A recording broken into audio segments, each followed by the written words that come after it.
Okay friends, आज हम लोग देखेंगे इंडियन पॉलिटिक्स के चैप्टर संविधान सभा एवं निर्माण प्रक्रिया। भारतीय संविधान सभा और उसके निर्माण प्रक्रिया के बारे में विस्तार पूर्वक से देखेंगे, जो सभी एग्जामों में पूछे जाने वाले क्वेश्चंस हैं। टोटल 57 क्वेश्चंस लिया हूं, जो काफ़ी इम्पोर्टेंट है। पीसीएस लेवल यानी पीसीएस लेवल तक का पूछा गया, प्रीवियस ईयर तक का है। आप लोग विस्तार पूर्वक से देखेंगे ताकि कोई भी क्वेश्चंस नहीं छूटे। तो स्टार्ट करते हैं फर्स्ट क्वेश्चन से। भारत के लिए संविधान की रचना स्ट्रक्चर हेतु संविधान सभा का विचार निम्न में से सर्वप्रथम किसने प्रस्तुत किया था? तो किसने प्रस्तुत किया था? तो स्वराज पार्टी ने 1934 ईस्वी में किया था। IS प्री 1996 में पूछा गया है। मई 1934 में रांची में स्वराज पार्टी ने आत्मनिर्णय के अधिकार की मांग की और एक प्रस्ताव पारित किया, जिसमें कहा गया कि वयस्क मताधिकार के आधार पर निर्वाचित भारतीय प्रतिनिधियों की एक संविधान सभा होगी जो संविधान का निर्माण करेगी। भारतीयों की ओर से संविधान सभा की मांग करने का प्रथम अवसर था यह। स्वतंत्रता के पूर्व सेकेंड है, दिनों में प्रारंभ में किसने संविधान निर्मात्री का विचार प्रस्तुत किया था? तो किसने किया था? तो M.N. रॉ। काफ़ी इम्पोर्टेंट है, M.N. रॉ।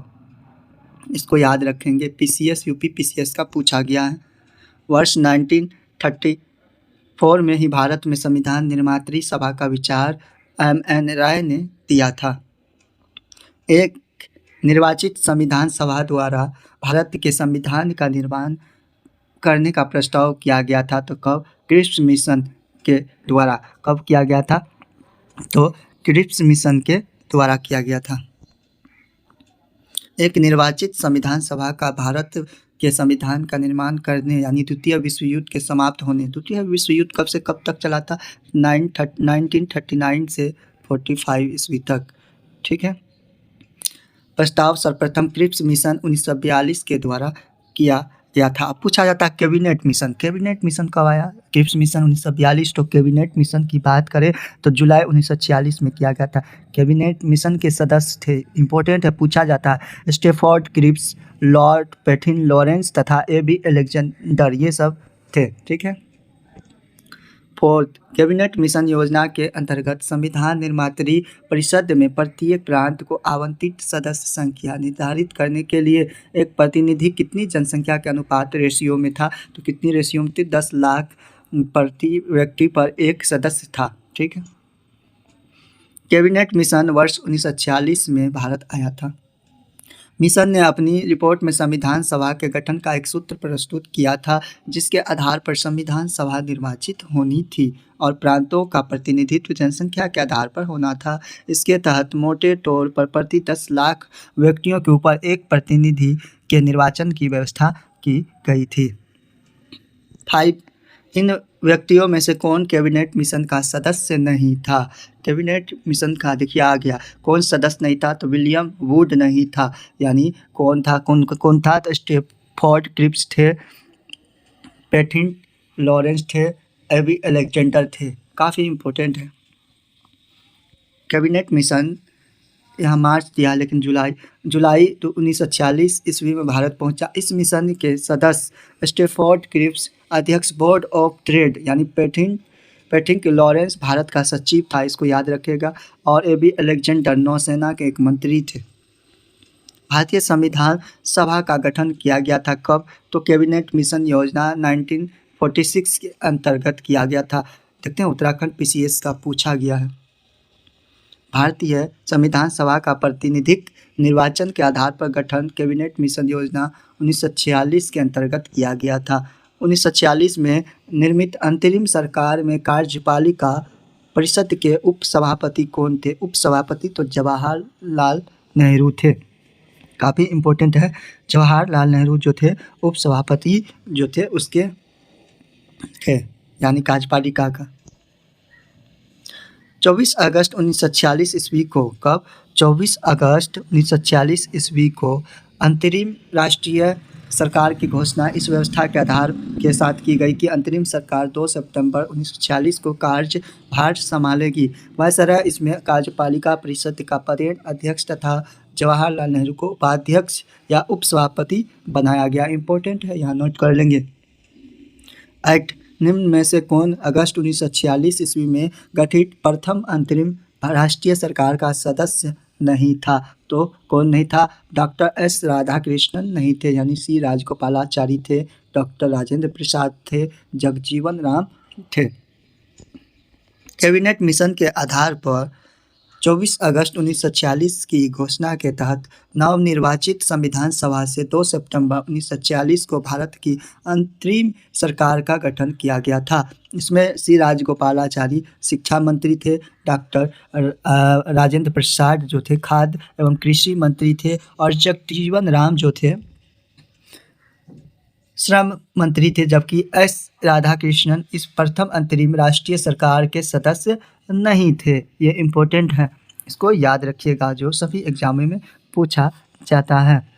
और इम्पोर्टेंट है, जैसे कि जवाहरलाल नेहरू कार्यकारी परिषद के उपाध्यक्ष और विदेश मामले का राष्ट्रमंडल थे। और इम्पोर्टेंट है, वल्लभ भाई पटेल को गृह सचिव, गृह यानी सूचना तथा प्रसारण मंत्री थे। बलदेव सिंह रक्षा मंत्री थे। जॉन मठाई उद्योग तथा आपूर्ति मंत्री थे। सी राजगोपालाचारी जो थे शिक्षा मंत्री थे।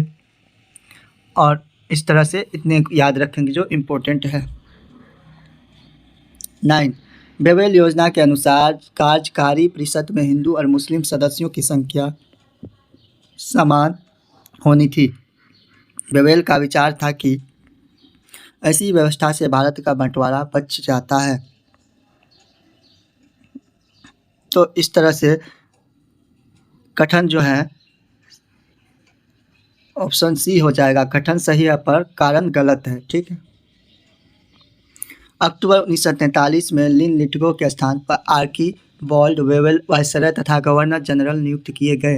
वे भारतीय संवैधानिक गतिरोध को दूर करने के उद्देश्य से मई 1945 में लंदन गए। वहां उन्होंने भारतीय प्रशासन के संबंध में ब्रिटिश सरकार से विस्तार से बात की तथा कुछ प्रस्ताव भी रखे, यानी शर्त भी रखे। जून 1945 में उन प्रस्तावों को बेबेल योजना के नाम से सार्वजनिक किया गया।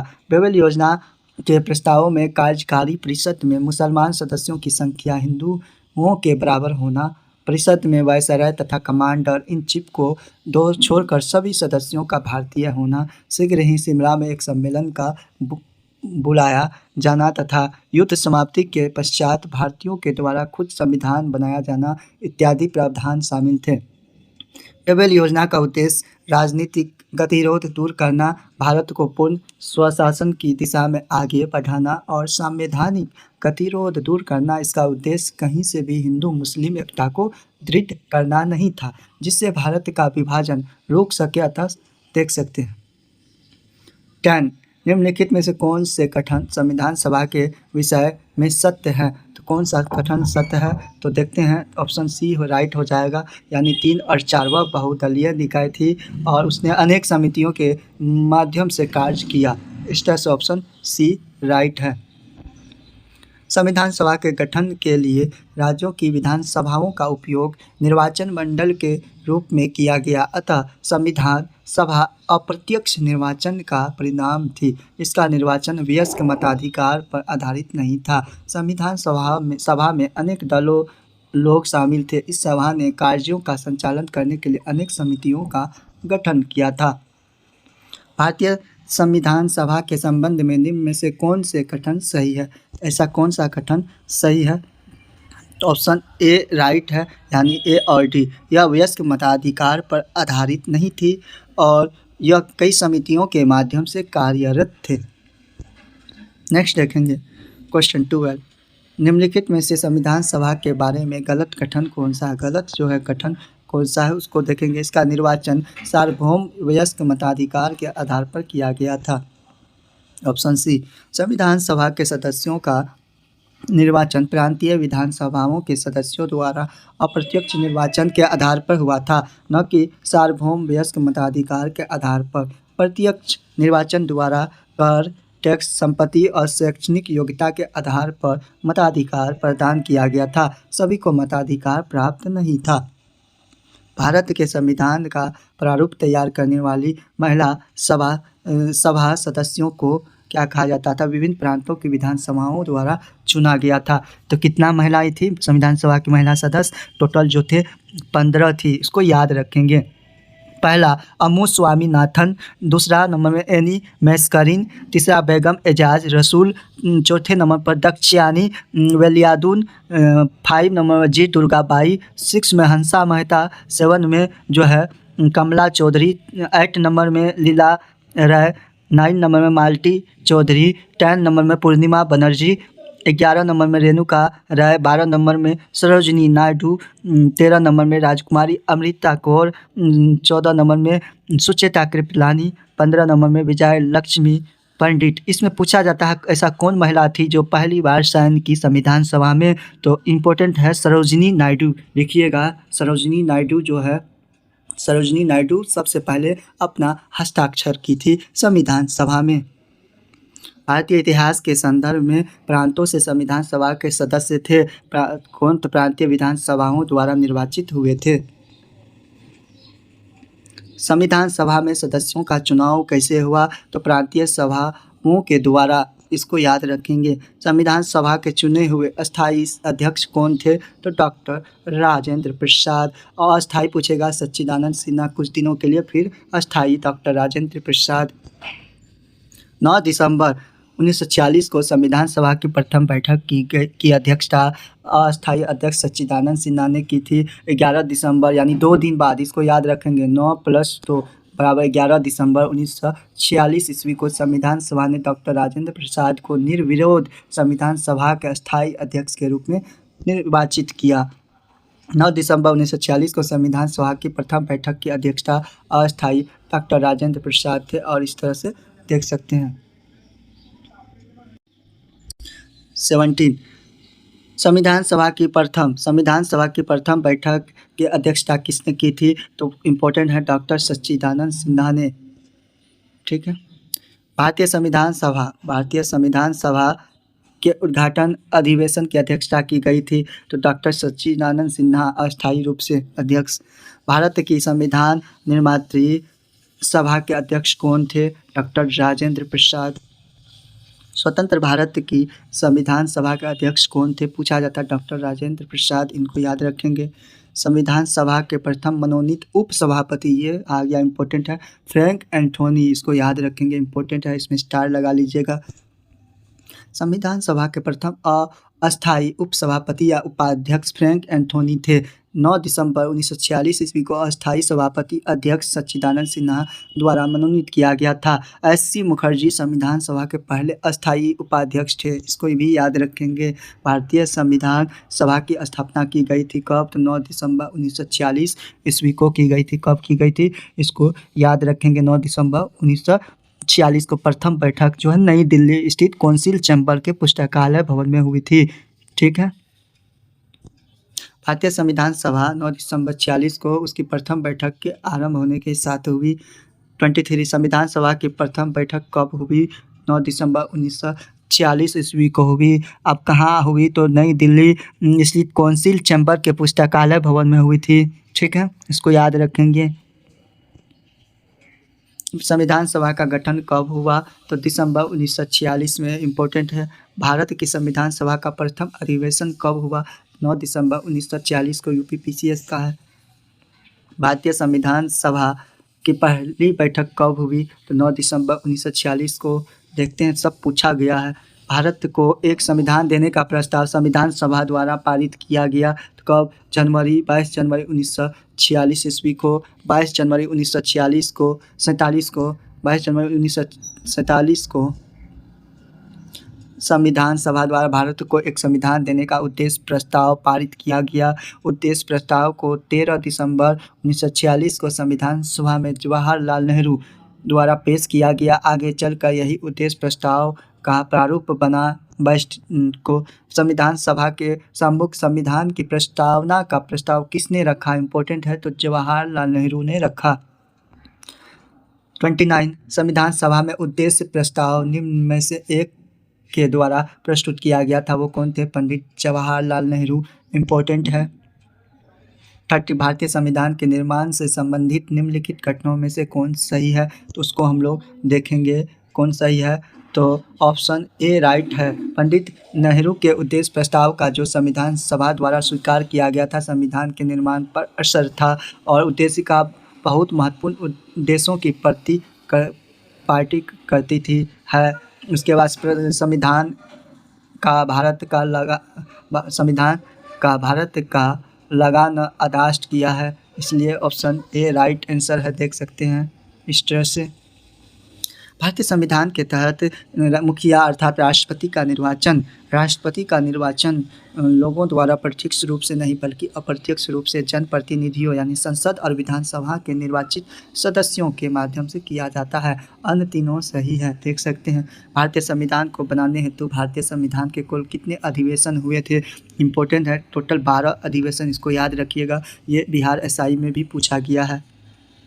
भारतीय संविधान के निर्माण में संविधान सभा को 2 वर्ष 11 महीने और 18 दिन का समय लगा। इस दौरान कुल 11 अधिवेशन यानी कुल अवधि की बात करें तो 165 दिन लगे। 11वें अधिवेशन के अंतिम दिन यानी कि 26 नवंबर 1949 को संविधान को अंगीकृत किया गया। इन 11 अधिवेशनों के अतिरिक्त संविधान सभा पुनः 24 जनवरी 1950 को सम्मिलित की गई, जबकि सदस्यों द्वारा भारत के संविधान पर हस्ताक्षर किए गए थे। इस प्रकार देख सकते हैं। भारत की संविधान सभा की अंतिम बैठक की सही तिथि को बताना है तो 24 जनवरी 1950 को इम्पोर्टेंट है। भारत के संविधान के निर्माण में संविधान सभा को कितना समय लगा, यह भी पूछा है। 2 वर्ष 11 महीना 18 दिन। 34 मिलान करना है सूची को, देख सकते हैं। तो मिलाते हैं हम लोग, देखते हैं। तो इसका बात करें तो संविधान सभा के पहले उपाध्यक्ष कौन थे, तो पहले उपाध्यक्ष एस.सी. मुखर्जी थे। कौन थे? एस.सी. मुखर्जी थे। प्रारूप समिति के मूलतः एकमात्र कांग्रेसी सदस्य कौन थे, पूछेगा। तो कांग्रेसी सदस्य की बात करें तो वह थे के.एम. मुंशी थे।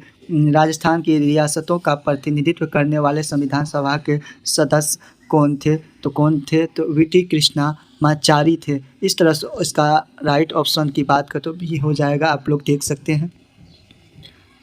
ठीक है, इसको रोक के आप लोग पढ़ सकते हैं, इंपॉर्टेंट है। भारतीय संविधान के निर्माण के समय संवैधानिक सलाहकार कौन थे, देखते हैं इतने सारे क्वेश्चन प्रीवियस में पूछा गया है। कौन थे, तो बी.एन. राव थे, इंपॉर्टेंट है, इसको याद रखेंगे। भारतीय संविधान सभा के निर्माण के समय बेनेगल, इसका पूरा नाम बेनेगल नरसिंह राव को संविधान सलाहकार नियुक्त किया गया था।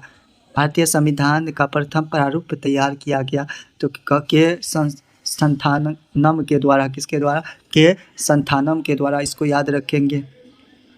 संविधान सभा के संवैधानिक सलाहकार बी.एन. राव द्वारा संविधान का पहला प्रारूप तैयार किया गया था, जिस पर विचार एवं परिवर्तन के कारण प्रारूप समिति द्वारा संविधान सभा के समक्ष संविधान का मसौदा प्रस्तुत किया गया। बी.एन. राव के मूल प्रारूप में 243 अनुच्छेद और 13 अनुसूचियाँ थी। संविधान जो थे, संविधान सभा में भारतीय संविधान का तृतीय वाचन कब प्रारंभ हुआ, तो इस तरह से ऑप्शन देखते हैं तो क्या कह रहा है ऑप्शन के आधार पे।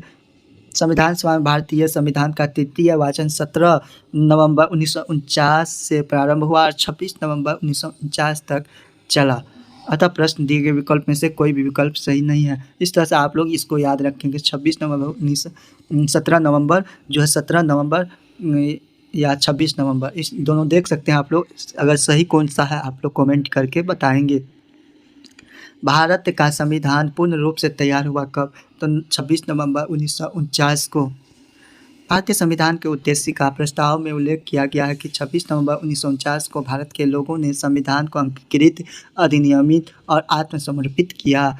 संविधान को अपनाने, उसके पूर्ण होने, पारित होने तथा इसको अंतिम रूप देने की तारीख भी 26 नवंबर 1949 को माना जाता है। इसी दिन नागरिकता, अंतःकालीन संसद, अस्थायी और संक्रमणकालीन उपबंध लागू की हो गए। तथापि संविधान के शेष उपबंध 26 जनवरी 1950 से प्रभावी हुए। अतः संविधान के पूर्ण रूप लागू होने तक पूर्ण रूप से क्रियान्वित होने की तिथि के रूप में 26 जनवरी 1950 को ग्रहण करते हैं। भारतीय संविधान को संविधान सभा द्वारा अंगीकृत किया गया कब, तो 26 नवंबर 1949 ईस्वी को। संविधान सभा द्वारा भारतीय संविधान को स्वीकृत किया गया कब किया गया? तो 26 नवंबर 1949 को। देखते हैं, पूछा गया सभी है। भारत का संविधान किस तिथि को अपनाया गया? तो 26 नवंबर 1949 ईस्वी को। भारतीय संविधान कब लागू हुआ था? तो कब लागू हुआ? 26 जनवरी 1950 ईस्वी को लागू हुई। संविधान को 26 जनवरी के दिन लागू करने का निर्णय इसलिए किया गया क्योंकि कांग्रेस ने इस तिथि को 1930 में स्वतंत्रता दिवस के रूप में मनाया था। भारतीय राष्ट्रीय कांग्रेस के लाहौर अधिवेशन दिसंबर 1929 में पूर्ण स्वराज की घोषणा की गई। 26 जनवरी को स्वतंत्रता दिवस के रूप में मनाए जाने का संकल्प लिया। आज़ादी के पूर्व तक 26 जनवरी को स्वतंत्रता दिवस के रूप में मनाया जाता रहा, परंतु 15 अगस्त 1947 को स्वतंत्र हो गया। तब से प्रत्येक वर्ष 15 अगस्त को स्वाधीनता दिवस के रूप में मनाते हैं, यानी जो है ना, स्वाधीनता दिवस के रूप में मनाते हैं जाने लगा। जबकि स्वतंत्रता प्राप्ति पश्चात 26 जनवरी को अविस्मरणीय बनाने हेतु भारतीय संविधान को पूर्णतः 26 जनवरी 1950 को लागू किया गया। तब से प्रत्येक वर्ष 26 जनवरी को गणतंत्र दिवस के रूप में मनाया जाने लगा। 44 भारतीय संविधान दिवस मनाया जाता है कब? 26 नवंबर को। इम्पोर्टेंट है, भारतीय संविधान सभा दिवस 26 नवंबर को मनाया जाता है। भारतीय संविधान 26 नवंबर 1949 को बनकर तैयार और संविधान सभा द्वारा अंगीकृत हुआ। इसके कुछ प्रावधान इसी दिन लागू किए गए थे, जिसके फलस्वरूप इस दिन को संविधान दिवस के रूप में मनाया जाता है। जबकि भारतीय संविधान 26 जनवरी 1950 को पूर्ण रूप से लागू किया गया और 26 जनवरी को स्वतंत्रता दिवस के रूप में मनाया जाने लगा। भारतीय संविधान को अपनाया गया। इम्पोर्टेंट है, संवैधानिक सभा के द्वारा अपनाया गया। संविधान सभा के 11वें अधिवेशन में 26 नवंबर 1949 को भारतीय संविधान सभा द्वारा अपनाया गया, अंगीकृत और अधिनियमित किया गया। 46 भारतीय संविधान को 26 नवंबर 1949 को किसके द्वारा अधिनियमित किया गया? तो संविधान सभा के द्वारा। भारत का संविधान अंगीकृत एवं अधिनियमित हुआ कब हुआ? तो 26 नवंबर 1949 ईस्वी को। BR अम्बेडकर संविधान सभा में निर्वाचित हुए। कहाँ से निर्वाचित हुए? तो बम्बई प्रेसिडेंसी से। ठीक है, 1946 में संपन्न संविधान सभा के प्रारंभिक चुनाव में डॉक्टर भीमराव अम्बेडकर अविभाजित भारत के बंगाल प्रांत के पूर्वी भाग से, यानी पहले बंगाल प्रांत से विभाजित होने से पहले, बाद में यह क्षेत्र पाकिस्तान में चले जाने के कारण डॉक्टर अम्बेडकर भारतीय गणराज्य के बम्बई प्रेसिडेंसी के पूना संसदीय क्षेत्र से उपचुनाव में निर्वाचित होकर भारतीय संविधान सभा में सम्मिलित हुए। पूना सीट उनके लिए कांग्रेस MR जयकर ने त्यागपत्र देकर रिक्त की थी। में पश्चिम बंगाल है, फिर भी यह अभिष्ट विकल्प नहीं है। ठीक है, मुंबई प्रेसिडेंसी होगा। इस तरह से आप लोग देख सकते हैं।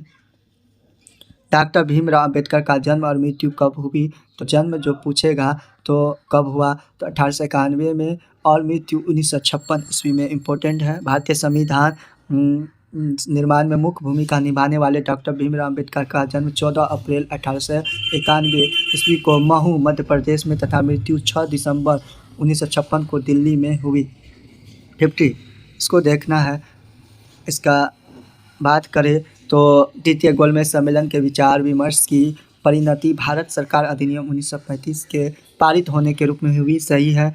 फिर सेकेंड में भारत सरकार अधिनियम 1935 में ब्रिटिश भारत के सूबों और भारतीय रियासतों के एक संघ पर आधारित ऑल इंडिया फेडरेशन के गठन का उपबंध किया गया। ये भी सही है, तो ऑप्शन सी राइट हो जाएगा। नवंबर दिसंबर 1932 में लंदन में आयोजित तीसरे और अंतिम गोलमेज सम्मेलन में कांग्रेस ने भाग नहीं लिया था। इस सम्मेलन में भारत सरकार अधिनियम 1935 के लिए एक ठोस योजना के अंतिम रूप में पेश किया गया था। इसमें ब्रिटिश योजना को अंतिम रूप से पेश किया गया था। इसमें ब्रिटिश भारत के सूबों और भारतीय रियासतों के एक संघ पर आधारित ऑल इंडिया फेडरेशन के गठन का प्रावधान किया गया था। इसको मिलाना है, देखना है। भारत का संविधान देश की आवश्यकताओं की पूर्ति करता है। इसको एक गृहीत संविधान कहा जाता है, तो ऑप्शन बी हो जाएगा सही। ए और आर दोनों सत्य है, परंतु आर ए का सही स्पष्टीकरण नहीं है। इसको आप लोग देख सकते हैं। भारत का संविधान देश की आवश्यकताओं की पूर्ति करने में पूर्णतः सक्षम है तथा भावी आवश्यकताओं के मद्देनज़र इसमें संशोधन संबंधी प्रावधान भी है। दूसरी ओर इसमें विभिन्न देशों के संविधानों से तथ्य एवं विचार ग्रहण किए गए हैं, अतः इसे संगृहीत संविधान भी कहा जाता है। इसको नोट करेंगे, इस प्रकार देख सकते हैं। संविधान सभा में वयस्क मताधिकार को 15 वर्ष के लिए स्थगित करने की बात कही तो मौलाना आज़ाद ने कही, इम्पोर्टेंट है, इसको नोट कर लेंगे। संविधान सभा में वयस्क मताधिकार विषय पर बहस के दौरान मौलाना कलाम आज़ाद ने वयस्क मताधिकार को 15 वर्षों के लिए स्थगित करने की वकालत की, किंतु डॉक्टर राजेंद्र प्रसाद एवं पंडित जवाहरलाल नेहरू ने जोरदार ढंग से इसे अपनाने के लिए इसका समर्थन किया। निम्नलिखित में से किसने सुझाव दिया था कि भारत की स्वतंत्रता के बाद भारतीय राष्ट्रीय कांग्रेस को एक राजनीतिक दल के रूप में भंग कर दिया गया? तो महात्मा गांधी ने। भारत की स्वतंत्रता के उपरांत महात्मा गांधी ने यह सुझाव दिया कि भारतीय राष्ट्रीय कांग्रेस को अब एक राजनीतिक दल के रूप में भंग कर दिया जाना चाहिए। निम्नलिखित में से किसने कहा था? एक संविधान एक मशीन की तरह बेजान चीज़ है, इसमें वे लोग जीवन फूंकते हैं जो इसका नियंत्रण कंट्रोल करते हैं। भारत में बस कुछ ईमानदार लोगों की आवश्यकता है जिनके लिए राष्ट्रहित ही सर्वोपरि है। किसने कहा था? डॉक्टर राजेंद्र प्रसाद ने।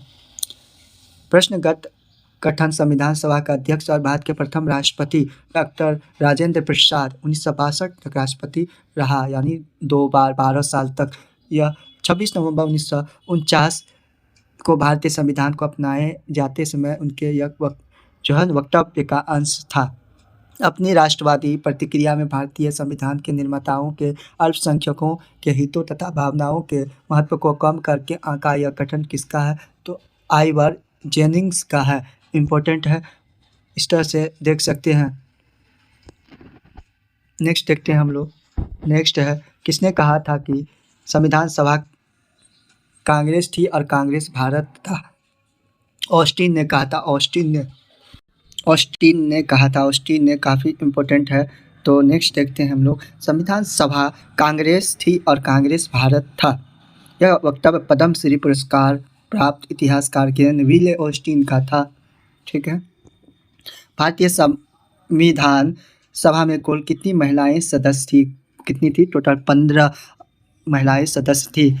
इस तरह से पूछा जाता है कौन सी महिला सदस्य जो पहले साइन हस्ताक्षर किए थे? तो सरोजिनी नायडू, इम्पोर्टेंट है, इसको याद रखिएगा। इस तरह से जितने भी संविधान सभा एवं निर्माण प्रक्रिया से क्वेश्चन पूछा गया था अभी तक में PCS लेवल तक में, तो हम लोगों ने इस वीडियो में कवर किया।